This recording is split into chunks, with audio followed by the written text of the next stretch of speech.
ಈತನು ನಮಗೋಸ್ಕರ ತನ್ನ ರಕ್ತವನ್ನು ಸುರಿಸಿದ್ದರಿಂದ ನಮ್ಮ ಅಪರಾಧಗಳು ಪರಿಹಾರವಾಗಿ ನಮಗೆ ಬಿಡುಗಡೆ ಆಯಿತು. ಇದು ದೇವರ ಕೃಪೆ. ನಮ್ಮ ಆರಂಭವು ತಂದೆ, ಮಗ, ಪರಿಶುದ್ಧಾತ್ಮನ ತ್ರೇಕ ನಾಮದಲ್ಲಿ ಉಂಟಾಗಲಿ. ಆಮೇನ್. ಈ ಉದಯಕಾಲದ ಆರಾಧನೆಯನ್ನು ಪ್ರಾರಂಭ ಮಾಡುವ ಹಾಗೆ ನಾವು ಸಂಗೀತದಲ್ಲಿ 65ನೇ ಸಂಗೀತವನ್ನು ಹಾಡಿಕೊಳ್ಳೋಣ.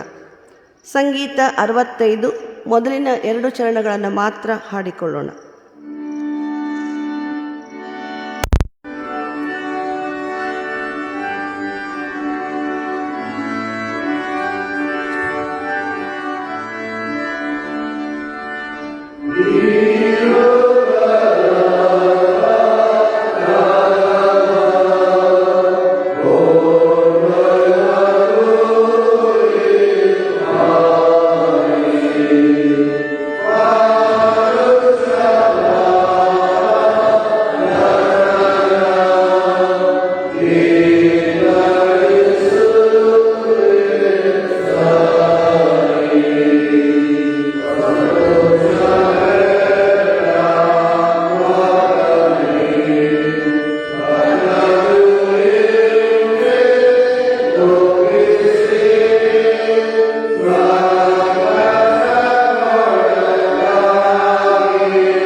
ಪ್ರಾರ್ಥನೆ ಮಾಡೋಣ.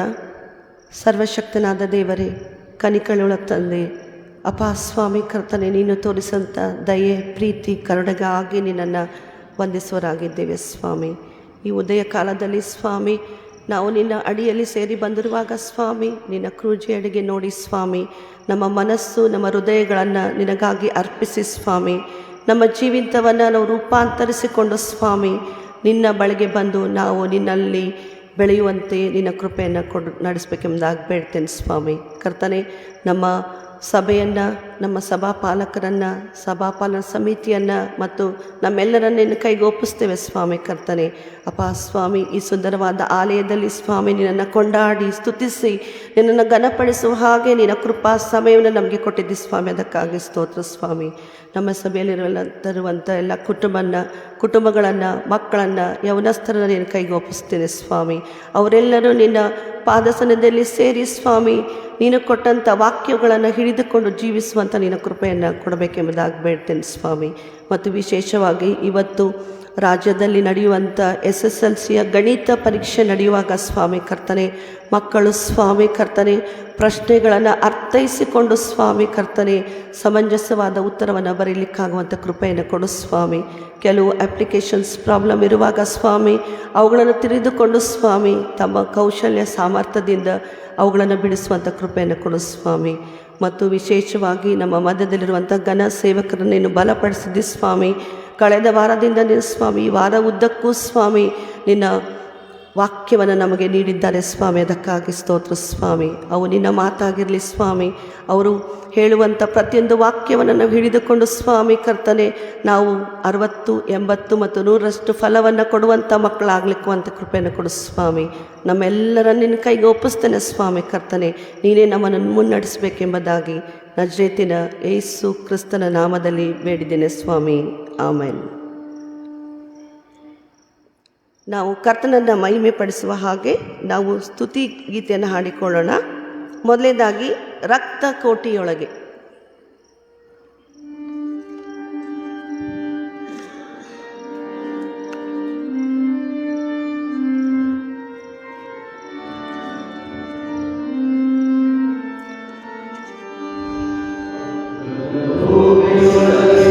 ನಾನು ಬಂದಿರುವೆ ನನಗೆ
ಅಪೊಸ್ತಲರ ಕೃತ್ಯ 17ನೇ ಅಧ್ಯಾಯದ 18ನೇ ವಚನ ಈ ರೀತಿಯಾಗಿ ಬರೆಯಲ್ಪಟ್ಟಿದೆ. ಅಪೊಸ್ತಲರ ಕೃತ್ಯ 17ನೇ ಅಧ್ಯಾಯ 18ನೇ ವಚನ.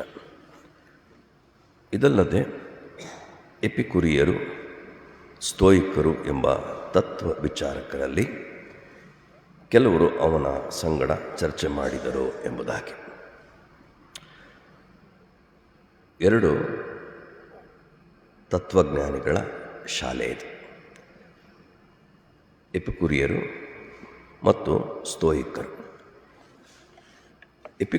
ಎಪಿಕುರಿಯರ ವಾದವೇನೆಂದರೆ, ದೇವರಿದ್ದಾನೆ, ಆದರೆ ನಮ್ಮ ಕುರಿತು ಕಾಳಜಿ ಇಲ್ಲ.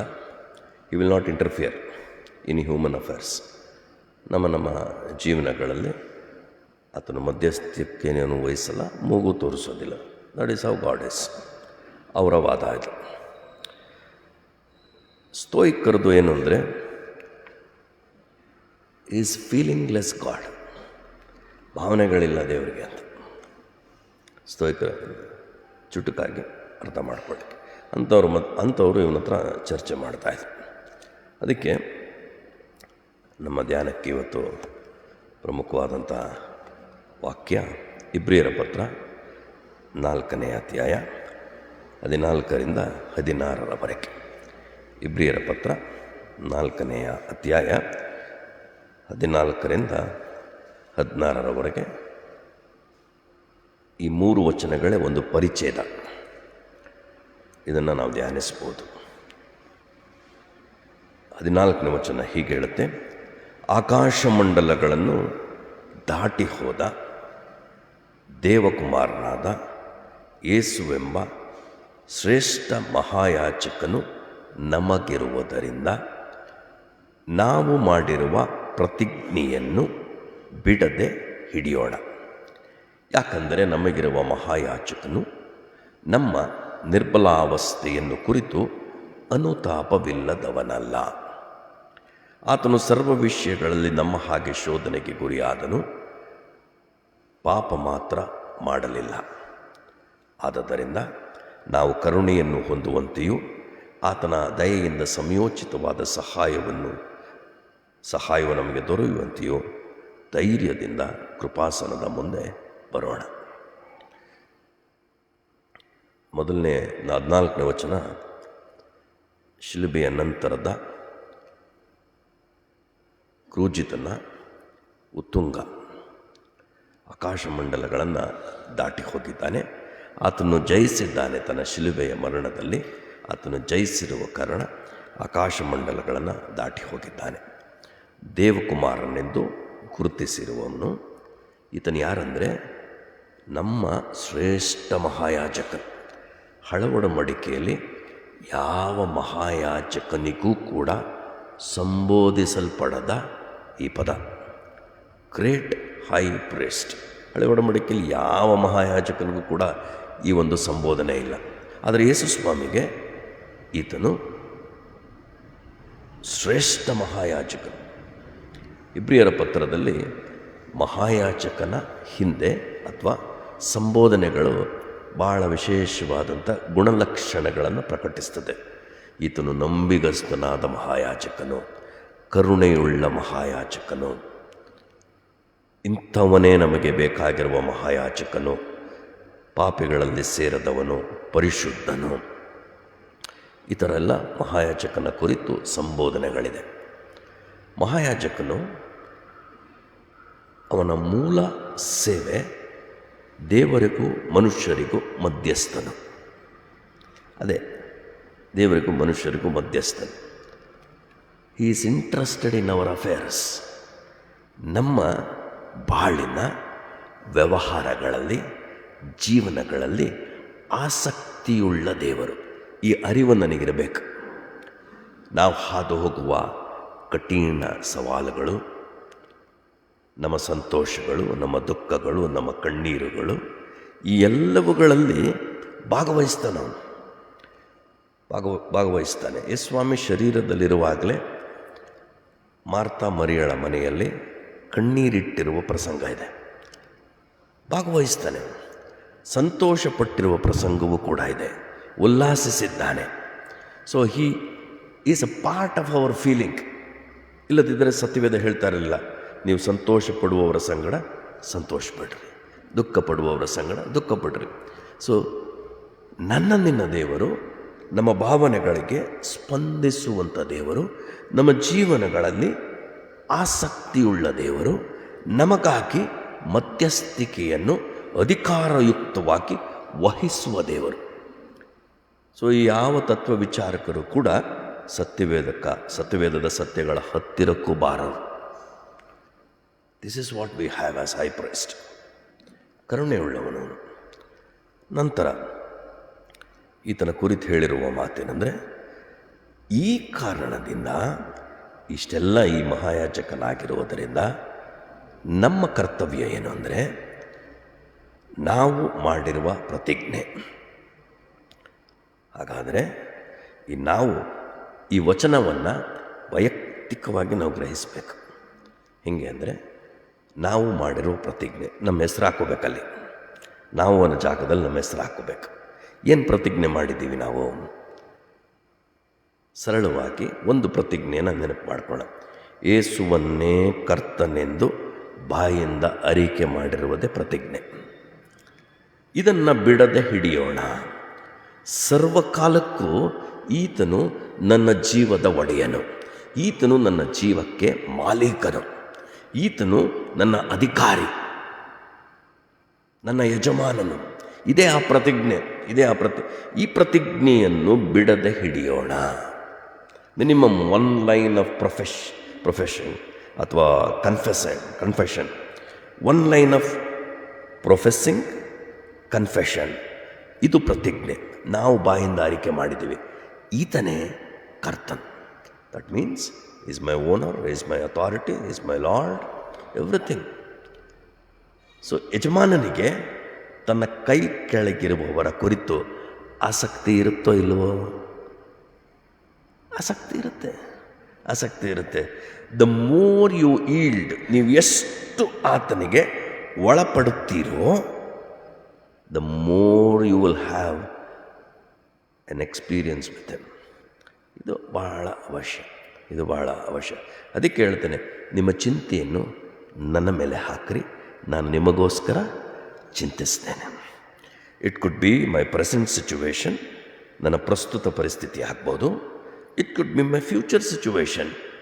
ಎಲ್ಲವುಗಳಲ್ಲಿಯೂ ಕೂಡ ಖಂಡಿತವಾಗಿಯೂ ಭಾಗವಹಿಸ್ತಾನೆ, ಆಸಕ್ತನಾಗಿದ್ದಾನೆ. This is my God. ಈತನು ಈ ಕಾರಣದಿಂದ ನಮ್ಮ ಒಡೆಯನು. ಸೊ ಈ ಪ್ರತಿಜ್ಞೆಯನ್ನು ಬಿಡಬಾರ್ದು ನಾವು. Any time in your life ಸಂಕಟಗಳು ಬರ್ಬೋದು, ಸವಾಲುಗಳು ಬರ್ಬೋದು, ನಿನ್ನ ನಂಬಿಕೆಯನ್ನೇ ಪ್ರಶ್ನೆ ಮಾಡುವಂಥ ಇಕ್ಕಟ್ಟುಗಳು ಬರಬಹುದು. ಪ್ರತಿಜ್ಞೆಯನ್ನು ಬಿಡದೆ ಹಿಡಿಯೋಣ. ಅಲ್ಲಿ ವೈಯಕ್ತೀಕರಣ ಮಾಡಿಕೊಳ್ಬೇಕು. ನಾವು ನಮಗಿರುವ, ಸೊ ನಮ್ಮ ಹೆಸರು ಹಾಕ್ಕೊಳ್ಬೇಕು. Then it becomes more beautiful. ಯಾಕಂದರೆ ನಮಗಿರುವ ಅಗೇನ್ ನಮ್ಮ ಹೆಸರು ಹಾಕ್ಕೊಳ್ಳಿ. ನಮಗಿರುವ ಮಹಾಯಾಜಕನು ನಮ್ಮ ನಿರ್ಬಲಾವಸ್ಥೆಗಳನ್ನು ಕುರಿತು ಏನಿದೆ, ಅವನಿಗೆ ಅನುತಾಪ ಇದೆ. An empathetical high priest. There are lot of weaknesses, we go through lot of challenges. Weaknesses ಇದೆ, ಆದರೆ ಅವುಗಳ ಕುರಿತು ಅವನಿಗೆ ಅನುತಾಪವಿದೆ. ಅಂದರೆ ಹಿ ಹ್ಯಾಸ್ ಎ ಫೀಲಿಂಗ್.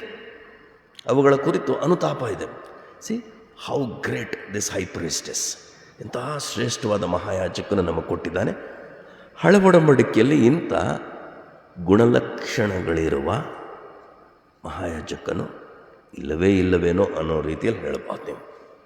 ಇಲ್ಲವೇನೋ. ಆದರೆ ಅವರ ಬಲಹೀನತೆಗಳನ್ನು ಸಹಿಸಿಕೊಳ್ಬೇಕು. ಅದು ಅವನ ಒಂದು ಕ್ಯಾರೆಕ್ಟರ್, ಸಹಿಸಿಕೊಳ್ಬೇಕು. ಆದರೆ ಇಲ್ಲಿ ಅನುತಾಪ ಪಡ್ತಾನೆ. ನಮಗಿರುವ ನಿರ್ಬಲಾವಸ್ಥೆಗಳ ಕುರಿತು ಅನುತಾಪ ಪಡ್ತಾನೆ. That is how he shows his mercy. ಆ ಮೂಲಕ ತನ್ನ ಕರುಣೆಯನ್ನು ಪ್ರಕಟಿಸ್ತಾನೆ. ಮತ್ತು ಈಸ್ ಟೆಸ್ಟೆಡ್ ಹೈ ಪ್ರೀಸ್ಟ್, ಪರೀಕ್ಷಿಸಲ್ಪಟ್ಟಿರುವಂಥ ಮಹಾಯಾಜಕನು. ಹೇಗೆ? He got down to our level, ನಮ್ಮ ಸ್ಥಾನದಲ್ಲಿಯೇ ನಿಂತುಕೊಂಡವನಾಗಿ ಶೋಧನೆಗಳನ್ನು ಎದುರಿಸಿದ್ದಾನೆ. ಶೋಧನೆಗಳನ್ನು ಎದುರಿಸಿದ್ದಾನೆ. Has face temptations, but the end result ಏನು, ಅದರ ಫಲಿತಾಂಶವೇನು? ಪಾಪ ಮಾತ್ರ ಮಾಡಲಿಲ್ಲ. So what kind of high priest we have? A sinless high priest, great high priest, ಶ್ರೇಷ್ಠ ಮಹಾಯಾಜಕನು ನಮಗಿದ್ದಾನೆ. ನಮಗಿರುವಂಥ ಮಹಾಯಾಜಕನು ನೀನು ಅನುತಾಪ ಪಡುವಂಥ ದೇವರು. ನಮಗಿರುವ ಮಹಾಯಾಜಕನು ಪಾಪರಹಿತನಾದಂಥ ಮಹಾಯಾಜಕನು, ಪರೀಕ್ಷಿಸಲ್ಪಟ್ಟವನಾಗಿದ್ದಾನೆ ಮತ್ತು ಆ ಮೂಲಕ ಪಾಪರಹಿತನೆಂದು ನಿರ್ಧರಿಸಲ್ಪಟ್ಟಿದ್ದಾನೆ. So every temptations that we go through, ನಾವು ಹಾದು ಹೋಗುವ ಪ್ರತಿ ಶೋಧನೆಗಳಿಗೆ ಸಹಾಯಕನಾಗಿದ್ದಾನೆ. ಇಬ್ರಿಯರ ಪತ್ರ ಭಾಳ ಚಂದವಾದಂಥ ವಿಚಾರವನ್ನು ಈ ಕುರಿತು ಮಾತನಾಡ್ತದೆ. ಸಾಮಾನ್ಯವಾಗಿ ನಾವು ಸರ್ಕಾರಿ ಕಚೇರಿಗೆ ಹೋದ್ರೇನೆ ಅಥವಾ ಬ್ಯಾಂಕ್ಗಳಲ್ಲಿ ಹೋದರೆ ಒಂದು ಬೋರ್ಡ್ ನೋಡ್ತೀವಿ, may I help you. Board ನೋಡ್ತೀವಲ್ಲ, ಬೋರ್ಡ್ ನೋಡ್ತೀವಿ. ಸೊ ನಮ್ಮ ವಹಿವಾಟು ವ್ಯವಹಾರಗಳನ್ನು ಸುಲಭ ಮಾಡಿಕೊಳ್ಳಲು ಅಥವಾ ಸಹಾಯ ಮಾಡಲು ಒಬ್ಬರು ಕೂತಿರ್ತಾರೆ. ಹಾಗೆ ಶೋಧನೆ ಆಗುವಾಗ ಮೇ ಐ ಹೆಲ್ಪ್ ಯು ಅಂತ ಡೆಸ್ಕ್ ಓಪನ್ ಮಾಡಿಕೊಂಡ್ರು ಒಬ್ಬನು ಕೂತಿದ್ದಾನೆ 24/7. ಯಾಕಂದರೆ ಶೋಧನೆಗಳ ಕುರಿತು ಅರಿವು ಅವನಿಗಿದೆ. ಆ ಅರಿವಿನ ಅನುಭವದಲ್ಲಿ ಸಹಾಯನೂ ಮಾಡ್ತಾನೆ, ಜಯಿಸ ಶಕ್ತಿಯನ್ನು ಕೊಡ್ತಾನೆ. ನಮಗೆ ಶೋಧನೆ ರಹಿತ ಜೀವನ ಇದೆಯಾ? ಪ್ರತಿ ಕ್ಷಣ ಶೋಧನೆ ಇದೆ. ಆದರೆ ಅನಾಥರಲ್ಲ. We are not helpless. ಸತ್ಯವೇದ ಭಾಳ ಚೆನ್ನಾಗಿ ಇಬ್ರಿಯರ ಪತ್ರದಲ್ಲಿ ಹೇಳುತ್ತೆ, 2ನೇ ಅಧ್ಯಾಯದ 18ನೇ ವಚನ.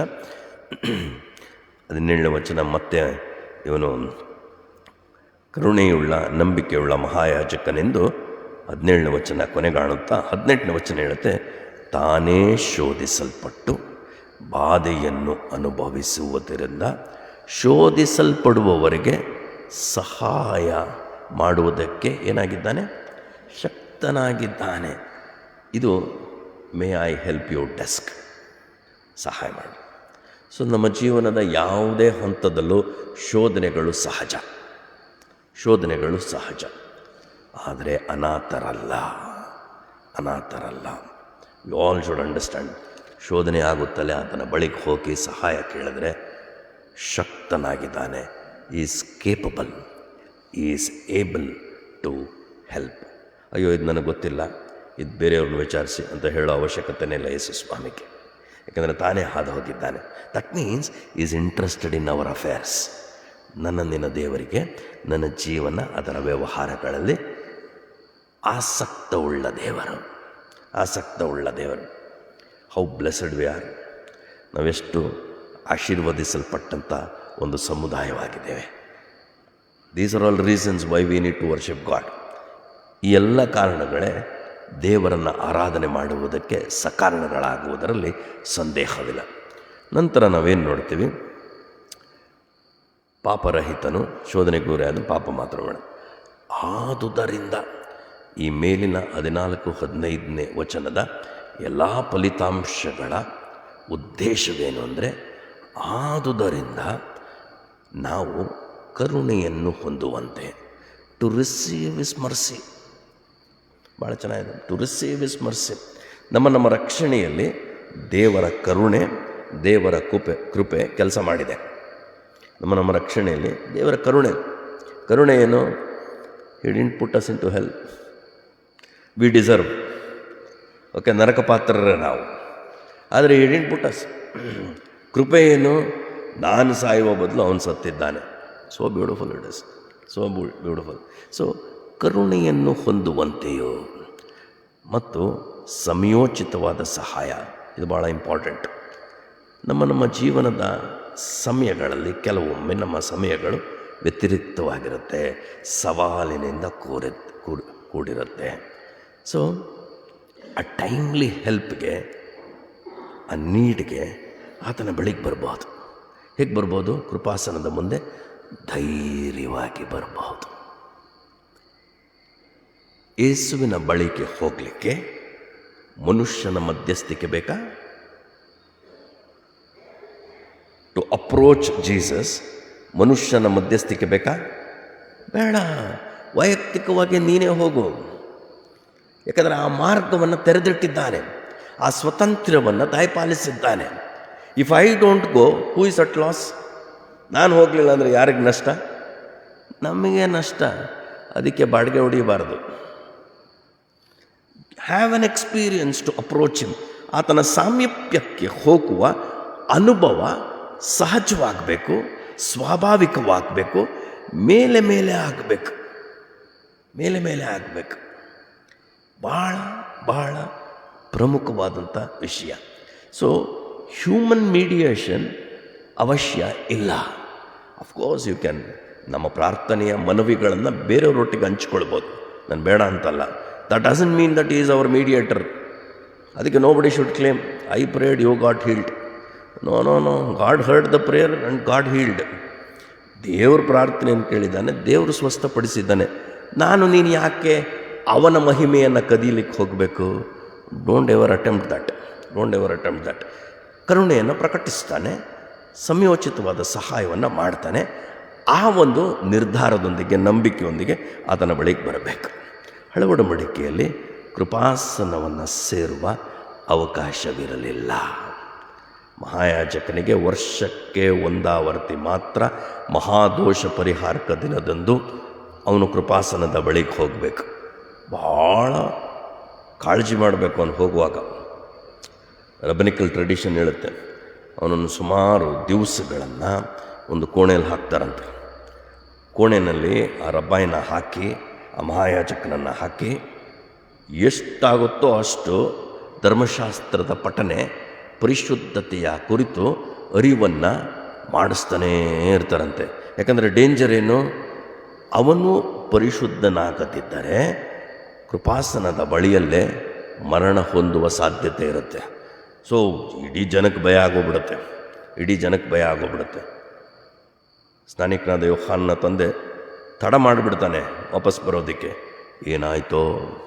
ಯಾಕಂದರೆ ದೇವದೂತನ ಸಂದರ್ಶನವಾಗಿರುತ್ತೆ, ಸಂಭಾಷಣೆಗಳಾಗಿರುತ್ತೆ, ತಡ ಆಗಿರುತ್ತೆ. ಏನಾಯಿತೋ?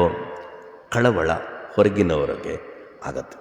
ಆದರೆ ಇವತ್ತು ಆತನ ಮರಣದಲ್ಲಿ ಎಲ್ಲ ತೀರಿತು ಎಂದು ಕೂಗಾಡಿ ತನ್ನ ಪ್ರಾಣವನ್ನು ಬಿಟ್ಟಾಗ ದೇವಾಲಯದ ತೆರೆಯು ಮೇಲಿಂದ ಕೆಳಗಿನವರೆಗೂ ಹರಿಯಲ್ಪಟ್ಟು ಕೃಪಾಸನಕ್ಕೆ ಪ್ರವೇಶಿಸುವಂಥ ಮಾರ್ಗವನ್ನು ನನಗೂ ನಿನಗೂ ತೆರೆದಿಟ್ಟಿದ್ದಾನೆ. ಹಾಗಾದರೆ ಆತನ ಸಾಮೀಪ್ಯಕ್ಕೆ ಬರುವುದಕ್ಕೆ ಏನಾನ ಅಡ್ಡಿ ಇದೆಯಾ? ನೆವಗಳಿದೆಯಾ? There is nothing. ಭೂಲೋಕದಲ್ಲಿ ಯೇಸು ಸ್ವಾಮಿ ಮನುಷ್ಯನಾಗಿದ್ದಾಗಲೇ ಆತನ ಸಾಮೀಪ್ಯಕ್ಕೆ ಅಡ್ಡಿನೇ ಮಾಡ್ತಾ ಇರಲಿಲ್ಲ. ಆತನ ಸಾಮೀಪ್ಯಕ್ಕೆ ಬರಲಿಕ್ಕೆ ಅಡ್ಡಿನೇ ಮಾಡ್ತಾ ಇರಲಿಲ್ಲ. ಆತನ ಕರುಣೆಯನ್ನು ಹೊಂದಲಿಕ್ಕೆ ಅಡ್ಡಿನೇ ಪಡಿಸ್ತಿತ್ತು. ಇನ್ನು ಶಿಲುಬೆಯಲ್ಲಿ ಜಯಿಸಿದವನಾದ ಮೇಲೆ ಅಡ್ಡಿಪಡಿಸ್ತಾನ? ಅಡ್ಡಿಪಡಿಸೋದೇ ಇಲ್ಲ. ನೋಡಿ, ತನ್ನ ಕರುಣೆಯನ್ನು ಹೊಂದುವಂತೆ ಒಂದು ಚಿಕ್ಕ ಉದಾಹರಣೆ ನಾವು ನೋಡೋಣ. ಲೂಕನ ಸುವಾರ್ತೆ 17ನೇ ಅಧ್ಯಾಯ. ಅದರಲ್ಲಿ ನಿಮ್ಮೆಲ್ಲರಿಗೂ ಪರಿಚಿತವಾದಂಥ ಒಂದು ಘಟನೆ ಜರುಗಿದೆ. 11ನೇ ವಚನದಿಂದ 19ನೇ ವಚನದವರೆಗೂ 11ನೇ ವಚನದಿಂದ 19ನೇ ವಚನದವರೆಗೂ ಜಿಯೋಗ್ರಫಿ ಇದೆ, ಅಲ್ಲಿ ಸ್ಥಳಗಳ ಪರಿಚಯ ಇದೆ. ಆತನು ಯೆರೂಸಲೇಮಿಗೆ ಪ್ರಯಾಣ ಮಾಡುವಾಗ ಸಮಾರ್ಯ ಗಲಿಲಾಯ ಸೀಮೆಗಳ ನಡುವೆ ಹಾದು ಹೋದನು. It self is A message. Okay, ಯೆರೂಸಲೇಮಿಗೆ ಪ್ರವೇಶ ಮಾಡ್ತಾ ಇದ್ದಾನೆ, ಅವನು ಸಮಾರ್ಯವನ್ನು ಹಾದು ಹೋಗ್ತಾ ಇದ್ದಾನೆ.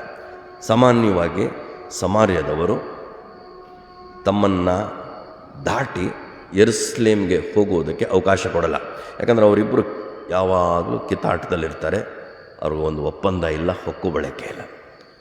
This is where Jesus is A revolutionary, ಕ್ರಾಂತಿಕಾರಿ. ಅವನು ಹೋಗ್ತಾನೆ, ಅದರ ಮಧ್ಯೆ ಹೋಗ್ತಾನೆ.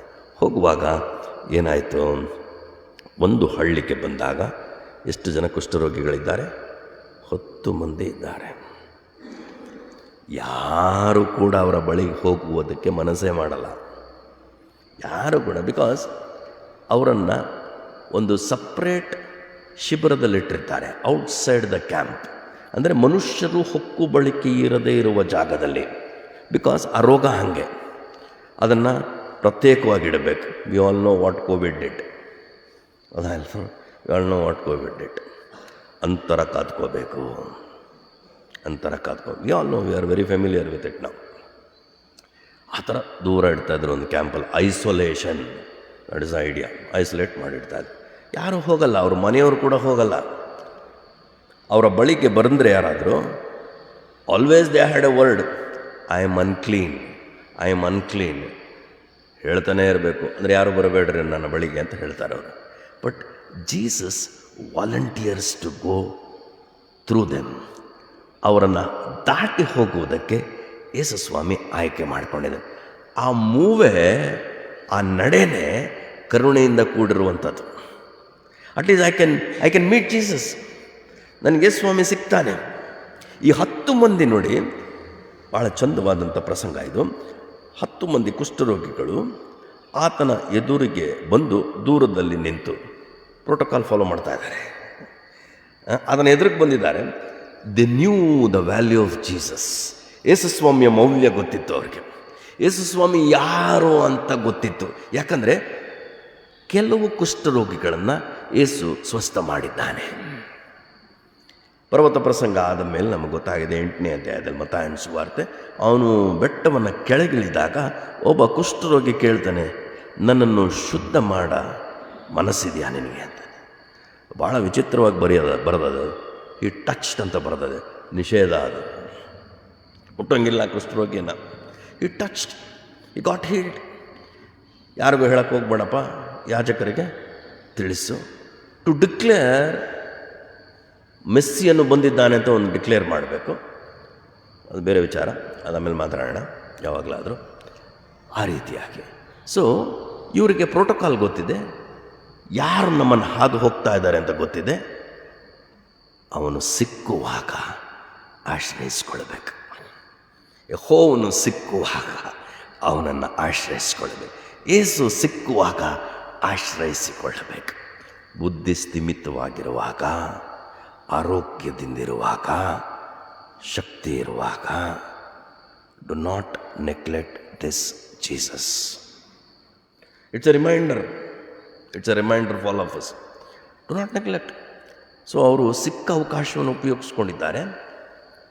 10 ಮಂದಿಯೂ ಕೂಡ ಆತನ ಎದುರಿಗೆ ಬಂದು ದೂರದಲ್ಲಿ ನಿಂತು ಅಂತರ ಕಾತ್ಕೊಂಡಿದ್ದಾರೆ. ಸಿ ವಾಟ್ ದೇ ಕಾಲ್, ಯೇಸುವೇ ಗುರುವೇ. Prayer is very simple. They recognise Jesus, recognized as a guru, rabbi. Rabbi means my teacher, personal. Okay, ಗುರುವೇ ಏನಂತ ಕೂಗ್ತಾರೆ? ನಮ್ಮ ಮೇಲೆ ದಯ. Prayer is very simple. ಗುಂಪು ಪ್ರಾರ್ಥನೆಯಲ್ಲಿ ಪ್ರಾಮುಖ್ಯವಾದಂಥ ಒಂದು ಗುಣಲಕ್ಷಣಗಳನ್ನು ಈ 10 ಮಂದಿ ಬೋಧಿಸ್ತಾ ಇದ್ದಾರೆ. ಗುಂಪು ಪ್ರಾರ್ಥನೆಯಲ್ಲಿ ಭಾಳ ಅವಶ್ಯ ಏನು? ಒಮ್ಮನಸ್ಸು. ಒಮ್ಮನಸ್ಸು.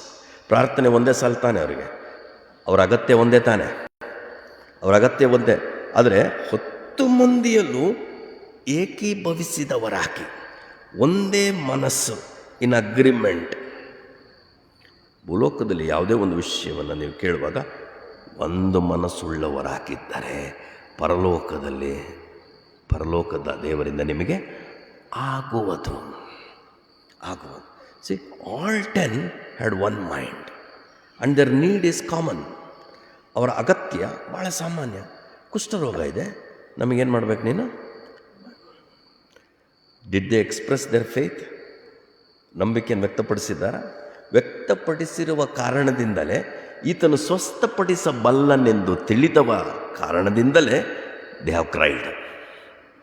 ಅವ್ರು ಕೂಗಿದ್ದಾರೆ. See their faith, their oneness.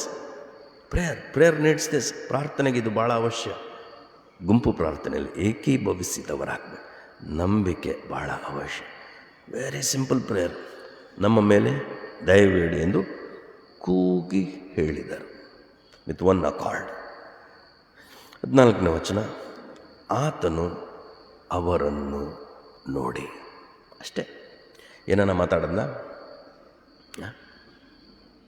Advertisement ಕೊಟ್ಟನ? ಮತ್ತಾಯನ ಸುವಾರ್ತೆ 8ನೇ ಅಧ್ಯಾಯದಲ್ಲಿ ಕೆಳಗಿಳಿದಾಗ ಮಾಡಿದ್ದೀನಿ ಅಂತ ಏನು ಅಡ್ವರ್ಟೈಸ್ಮೆಂಟೇ ಕೊಟ್ಟಿಲ್ಲ. This is Jesus. ಪಂಪು ಇಲ್ಲ, ಅಡ್ವರ್ಟೈಸ್ಮೆಂಟು ಇಲ್ಲ. Very simple. ಆತನು ಅವರನ್ನು ನೋಡಿ ಒಂದು ಮಾತು ಹೇಳ್ತಾನೆ, ಸಿಂಪಲ್ ಸೆಂಟೆನ್ಸ್, ನೀವು ಯಾಚಕರಿಗೆ ಮೈ ತೋರಿಸಿಕೊಳ್ಳಿರಿ. ಪ್ರಾರ್ಥನೆ ಆದಮೇಲೆ ಏನು ಬಯಸ್ತೀವಿ ನಾವು? ಉತ್ತರ ಬಯಸ್ತೀವೋ ಇಲ್ವೋ? ಪ್ರಾರ್ಥನೆ ಆದಮೇಲೆ ಉತ್ತರ ಬಯಸ್ತೀವಿ. ಅವ್ರು ಪ್ರಾರ್ಥನೆ ಮಾಡಿದ್ದಾರೆ, ಎಸ್ ಸ್ವಾಮಿ ಉತ್ತರ. ಸ್ವಸ್ಥ ಆಗಿದ್ದಾರೆ ಅಂತ ಹೇಳಿದ್ದಾನ? ಏನು ಹೇಳಲಿಲ್ಲ. ನೀವು ಹೋಗಿ ಯಾಜಕರಿಗೆ ಮೈ ತೋರಿಸಿ. ಹಂಗಂದ್ರೆ ಅರ್ಥ ಏನು? ನಿಮ್ಮನ್ನು ಯಾರು ಕುಷ್ಠರೋಗಿಗಳೆಂದು ನಿರ್ಣಯಿಸಿದ್ದಾರೋ ಅವ್ರ ಹತ್ರಕ್ಕೆ ಹೋಗಿ ಅವರು ಸರ್ಟಿಫೈ ಮಾಡ್ತಾರೆ ನಿಮ್ಮನ್ನ ಅಂತ. ಅಯ್ಯೋ ಸ್ವಸ್ಥ ಆದ್ನೋ ಇಲ್ವೋ ಡೌಟು, ಡೌಟು. ಸಿಂಪಲ್ ಒಬೀಡಿಯನ್ಸ್, ಸರಳವಾದಂಥ ವಿಧೇಯತೆ. ಅವರೇನು ಮಾಡ್ತಾರೆ? ಅವರು ಹೋಗುತ್ತಿರುವಾಗಲೇ. So you have faith in prayer. ನಂಬಿಕೆ ಇದೆ ನಿಮಗೆ, ಒಂದು ಮನಸ್ಸಿದೆ, you have prayed to a suitable person, ಸರಿಯಾದ ವ್ಯಕ್ತಿಗೆ ನೀವು ಪ್ರೇಯರ್ ಮಾಡಿದರೆ, ದೆನ್ ಹಿ ಕಮಾಂಡ್ಸ್, ಒಂದು ಆಜ್ಞೆಯನ್ನು ಕೊಟ್ಟಿದ್ದಾನೆ, ನೀವು ಹೋಗಿ ಯಾರಿಗೆ ತೋರಿಸಿ? ಯಾಚಕರಿಗೆ ತೋರಿಸಿ. ನಾವು ರೆಸ್ಪಾನ್ಸಿಬಿಲಿಟಿ ನಮ್ಮದು, ಜವಾಬ್ದಾರಿ ನಮ್ಮದು. ನಾವೇನು ಮಾಡಬೇಕು? ಒಬೇ ಆಗಬೇಕು. Obeying is in action. ಅವ್ರು ಹೋಗಬೇಕು, ಯಾಚಕರ ಬಳಿಗೆ ಹೋಗಬೇಕು. See, everything is in action here. ಯಾಚಕರ ಬಳಿಗೆ ಹೋಗಬೇಕು. ಅವರು ಹೋಗುತ್ತಿರುವಾಗಲೇ ಅವ್ರಿಗೇನಾಯಿತು? ಏನು ಹೀಲ್ ಮಾಡಿರ್ಬೇಕು ಇವರಿಗೆ? It is there faith, it is there obedience. It is there faith and obedience that healed. ಹೋಗುತ್ತಿರುವಾಗಲೇ ಶುದ್ಧರಾದರು. ಇದನ್ನು ಬರೀತಾ ಇರೋರು ಯಾರು ಗೊತ್ತಾ? Doctor Luke. ಸಾಮಾನ್ಯರು ಬರಿತಾ ಇಲ್ಲ ಇದನ್ನ. ಡಾಕ್ಟರ್ ಅವನು ಬರಿತಾ ಇದ್ದಾನೆ, ಡಾಕ್ಟರ್ ಬರಿತಾ ಇದ್ದಾನೆ. ಶುದ್ಧರಾದರು. ಅವರಲ್ಲಿ ಒಬ್ಬನು, 10 ಜನರಲ್ಲಿ ಒಬ್ಬನು ತನಗೆ ಗುಣವಾದದ್ದನ್ನು ನೋಡಿ ಮಹಾಶಬ್ದದಿಂದ ದೇವರನ್ನು ಕೊಂಡಾಡುತ್ತಾ ಹಿಂತಿರುಗಿ ಬಂದು ಯೇಸುವಿನ ಪಾದಗಳಿಗೆ ಅಡ್ಡಬಿದ್ದು ಆತನಿಗೆ ಉಪಕಾರ ಸ್ತುತಿ ಮಾಡಿದನು. ಅವನು ಸಮಾರ್ಯದವನು. All fine. 10 ಜನ ಸ್ವಸ್ಥ ಹೊಂದಿದ್ದಾರೋ ಇಲ್ವಾ? 10 ಜನನೂ ಸ್ವಸ್ಥ ಹೊಂದಿದ್ದಾರೆ. ಅವರ ಪ್ರಾರ್ಥನೆ ಏನಾಗಿತ್ತು? ದಯೆ ಬೇಕು ನಮಗೆ. It is A characteristic of god. ದಯೆ ತೋರಿಸುವುದು ದೇವರ ಸ್ವಭಾವ. ಮನಮರುಕುವುದು ದೇವರ ಸ್ವಭಾವ. ನಮ್ಮ ಜೀವನಗಳಲ್ಲಿ ಆಸಕ್ತಿ ತೋರುವಂಥದ್ದು ನನಗೆ ನಿನಗಿರುವ ದೇವರ ಸ್ವಭಾವ. Is not a feelingless God. ಭಾವನೆಗಳೇ ಇಲ್ಲದೆ ಇರುವಂಥ ದೇವರ ಅಲ್ಲವೇ ಅಲ್ಲ. He has a feeling for us. ನಿನ್ನ ಕಷ್ಟ ನನ್ನ ಕಷ್ಟ, ನಿನ್ನ ಕಣ್ಣೀರು ನನ್ನ ಕಣ್ಣೀರು. This is what Jesus is. ಇದು ಯೇಸುಸ್ವಾಮಿ. ಸೊ ಹಾಗಾದರೆ ನಾವು ಕರುಣೆಯನ್ನು ಹೊಂದುವಂತೆ, ಸಂಯೋಚಿತ ಸಹಾಯ ದೊರೆಯುವಂತೆಯೂ ಹೇಗೆ ಬರಬೇಕು? ಕೃಪಾಸನದ ಬಳಿಗೆ ಧೈರ್ಯವಾಗಿ ಬರಬೇಕು. So let us make A practice. ನಮಗೊಂದು ಅಭ್ಯಾಸ ಬರಬೇಕು. So we should every day practice. ಪ್ರತಿ ಸವಾಲುಗಳಲ್ಲಿ, ಪ್ರತಿ ಕಳಿಕೆಯಲ್ಲಿ ಇದು ಭಾಳ ಅವಶ್ಯ. ನಮ್ಮ ಜೀವನಗಳು, ನಮ್ಮ ಸಭೆಯ ಸುಸ್ಥಿತಿಗಾಗಿ, ಏಳಿಗೆಗಾಗಿ, ಅಭಿವೃದ್ಧಿಗಾಗಿ ಕೃಪಾಸನದ ಮುಂದೆ ಬಳಿಗೆ ಬರೋಣ. ನಮ್ಮ ಕುಟುಂಬದವರಿಗಾಗಿ ಕೃಪಾಸನದ ಮುಂದೆ ಬರೋಣ. ವೈಯಕ್ತಿಕವಾಗಿ ನಮಗಾಗಿ ಕೃಪಾಸನದ ಮುಂದೆ ಬರೋಣ. ನಮ್ಮ ಮಕ್ಕಳ ಭವಿಷ್ಯಕ್ಕಾಗಿ ಕೃಪಾಸನದ ಮುಂದೆ ಬರೋಣ. ನಮ್ಮ ದೈನಂದಿನ ಜೀವನದಲ್ಲಿ ಆತನ ಕೃಪೆಗಾಗಿ ಕೃಪಾಸನದ ಮುಂದೆ ಬರೋಣ. ಧೈರ್ಯವಾಗಿ. So how to come? ಇನ್ನೊಂದು ವಾಕ್ಯ ಇಬ್ರಿಯರ ಗ್ರಂಥದಲ್ಲಿ ಹೀಗೆ ಕೃಪಾಸನದ ಬಳಿಗೆ ಬರ್ಬೋದು. 10ನೇ ಅಧ್ಯಾಯ 19 ಮತ್ತು 20ನೇ ವಚನ. ಭಾಳ ಗುಣಮಟ್ಟ, ಆರಾಧನೆಗೆ ಸಾಕಾಗಿರುವ ಒಂದು ಸಾಲುಗಳದು. ಹೀಗಿರುವಲ್ಲಿ ಸಹೋದರರೇ, ಯೇಸು ನಮಗೋಸ್ಕರ ಪ್ರತಿಷ್ಠಿಸಿದ ಜೀವವುಳ್ಳ ಹೊಸ ದಾರಿಯಲ್ಲಿ ಆತನ ರಕ್ತದ ಮೂಲಕ, ಆತನ ಶರೀರವೆಂಬ ತೆರೆಯ ಮುಖಾಂತರ ದೇವರ ಸಮಕ್ಷಮದಲ್ಲಿ ಪ್ರವೇಶಿಸುವುದಕ್ಕೆ ನಮಗೇನಾಯ್ತಂತೆ? ಧೈರ್ಯ ಉಂಟಾಯಿತು. So whenever you approach the throne of grace, 2 ಸಂಗತಿಗಳು ಭಾಳ ಇಂಪಾರ್ಟೆಂಟ್. ಯೇಸುಸ್ವಾಮಿಯ ರಕ್ತ, ಆತನ ದೇಹವೆಂಬ ತೆರೆಯ ಮೂಲಕ. So can you separate cross? ಕ್ರೂಜೆಯನ್ನು ಸಪ್ರೇಟ್ ಮಾಡೋಕ್ಕಾಗತ್ತಾ? ಸಪ್ರೇಟೇ ಮಾಡೋಕ್ಕಾಗಲ್ಲ. Every time you pray, remember it. ಇದನ್ನು ನೆನಪು ಮಾಡ್ಕೊಳ್ಬೇಕು. ಆತನ ರಕ್ತದ ಮೂಲಕ. ಕ್ಯಾನ್ ಯು ಇಮ್ಯಾಜಿನ್, ದೇವರಿಗೆ ತನ್ನ ಮಗನ ರಕ್ತವನ್ನು ನೆನಪುಟ್ಟಿಸಿದರೆ ಏನಾಗ್ಬೋದು? ತಂದೆಗೆ ತನ್ನ ಮಗನ ರಕ್ತವನ್ನು ನೆನಪುಟ್ಟಿಸಿದರೆ ಏನಾಗ್ಬೋದು? He will move towards you. ನಿಮ್ಮ ಪರವಾಗಿ ಆತನು ಸಂಚಲಿಸ್ತಾನೆ. ಸಮುವೇಲನು ಅದೇ ಮಾಡಿದ್ದು. 20 ವರ್ಷಗಳ ನಂತರ ರಿವೈವಲ್ ಆಗುತ್ತೆ ಇಸ್ರಾಯೇಲರ ಮಧ್ಯದಲ್ಲಿ. ವಿಗ್ರಹಾರಾಧನೆ ದೊಡ್ಡ ಸಮಸ್ಯೆ. 20 ವರ್ಷಗಳ ನಂತರ ಹಿಂತಿರುಗ್ತಾರೆ, ಶುದ್ಧೀಕರಣ ಮಾಡ್ತಾನೆ. ಫಿಲಿಸ್ಟಿಯರ ದಾಸತ್ವದಲ್ಲಿರ್ತಾರೆ.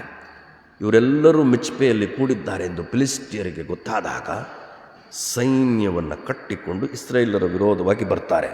7ನೇ ಅಧ್ಯಾಯ, 1ನೇ ಸಮಯದಲ್ಲಿ 7ನೇ ಅಧ್ಯಾಯ ನಾನು ಹೇಳ್ತಾರೆ. ಬಂದಾಗ ಈ ಇಸ್ರಾಯೇಲರು ಅವತ್ತು ಆಯುಧ ಇಲ್ಲ ಅವರಿಗೆ, ಅವ್ರಿಗೊಂದೇ ಇದ್ದಿದ್ದ ಆಯುಧ. ಸಮುವೇಲನಿಗೆ ಹೇಳ್ತಾರೆ, ನೀನು ನಮಗಾಗಿ ಪ್ರಾರ್ಥಿಸುವುದನ್ನು ಬಿಡಬೇಡ, ಪ್ರಾರ್ಥಿಸುತ್ತಲೇ ಇರು. ನೋಡಿ, ಈ ಥರ ಯಾರನ್ನು ಯುದ್ಧ ಮಾಡೋಕ್ಕಾಗುತ್ತಾ ಇವತ್ತು? ಒಂದು ಸೈನ್ಯ ಆಯುಧಗಳೊಂದಿಗೆ. ಇಲ್ಲಿ ಇಸ್ರಾಯೇಲರಿದ್ದಾರೆ ಆಯುಧರಹಿತ, ಆದರೆ ಅವರು ಮೊರೆ ಹೊಕ್ಕಿರೋದೇನು? ಪ್ರಾರ್ಥನೆ. ಪ್ರಾರ್ಥಿಸುತ್ತಲೇ ಇರು ಸಮುವೇಲ ನಮಗಾಗಿ, ನಿಲ್ಲಿಸಬೇಡ ಅಂತಾರೆ. ಅವನೇನು ಮಾಡ್ತಾನೆ? 1 ವರ್ಷದ ಒಂದು ಕುರಿಯನ್ನು, ಯಜ್ಞವನ್ನು ಅರ್ಪಿಸಿ ಪ್ರಾರ್ಥಿಸ್ತಾನೆ. ನಾವು understand this. A prayer mixed with blood. A prayer mixed with blood. ಏನಾಯಿತು? ದೇವರು ಇಸ್ರಾಯೇಲರ ಪರ ಫಿಲಿಸ್ಟಿಯರ ವಿರೋಧವಾಗಿ ಯುದ್ಧ ಮಾಡಿದ. That is the greatest secret. When our prayers are mixed with the blood of Jesus Christ.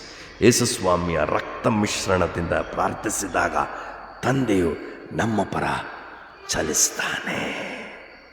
ಸಮಯೋಚಿತವಾದ ದಯೆಗಾಗಿ, ಸಹಾಯಕ್ಕಾಗಿ, ಕರುಣೆಗಾಗಿ, ಧೈರ್ಯವಾಗಿ ಆತನ ರಕ್ತದ ಮೂಲಕ, ದೇಹವೆಂಬ ತೆರೆಯ ಮುಖಾಂತರ ಆತನ ಸಮಕ್ಷಮಕ್ಕೆ ಪ್ರವೇಶ ಮಾಡುವ ಧೈರ್ಯ ಕೊಟ್ಟಿದ್ದಾನೆ. You can not suppress cross.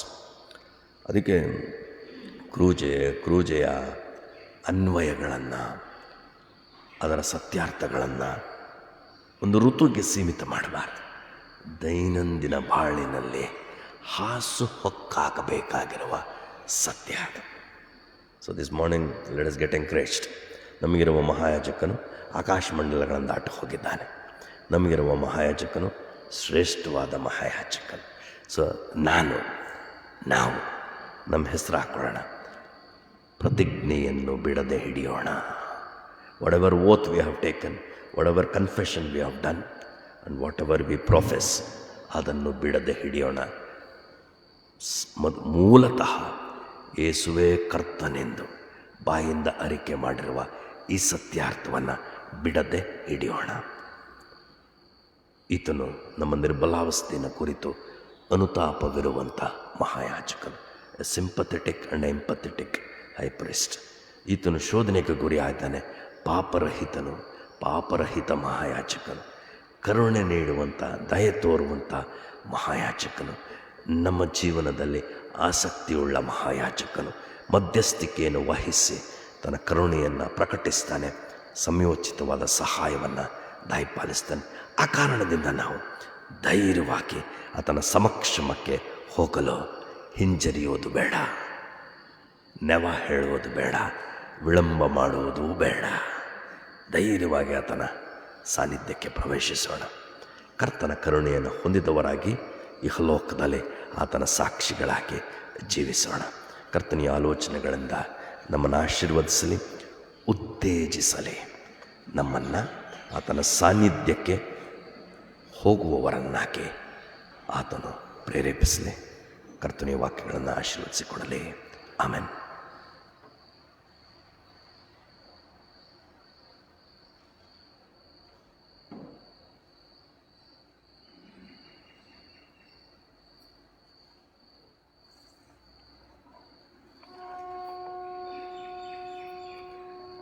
ಯಾವಾಗಲೂ ನಾವು ಕರ್ತನ ಸಾಮೀಪ್ಯದಲ್ಲಿ ಇರೋಣ, ಆತನ ಮೂಲಕ ನಾವು ರಕ್ಷಣೆಯನ್ನು ಹೊಂದಿಕೊಳ್ಳೋಣ ಎಂಬುದಾಗಿ ನಮ್ಮನ್ನು ಉತ್ತೇಜಿಸಿದಂಥ ಸೇವಕರನ್ನು ನಾನು ಸಭಾಪಾಲಕರ ಪರವಾಗಿ, ಸಭಾಪಾಲಕ ಸಮಿತಿಯ ಪರವಾಗಿ ಮತ್ತು ತಮ್ಮೆಲ್ಲರ ಪರವಾಗಿ ನಾನು ವಂದಿಸುವಳಾಗಿದ್ದೇನೆ. ಕೊನೆಯದಾಗಿ ನಾವು ಸಂಗೀತದಲ್ಲಿ 67ನೇ ಸಂಗೀತವನ್ನು ಹಾಡಿಕೊಳ್ಳೋಣ. ಸಂಗೀತ 67 1 ಮತ್ತು 2 ಚರಣಗಳನ್ನು ಮಾತ್ರ ಹಾಡಿಕೊಳ್ಳೋಣ.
ವಿಶ್ವಾಸದಿಂದ ಕರ್ತನ ಆಶೀರ್ವಾದವನ್ನು ಹೊಂದಿಕೊಳ್ಳೋಣ.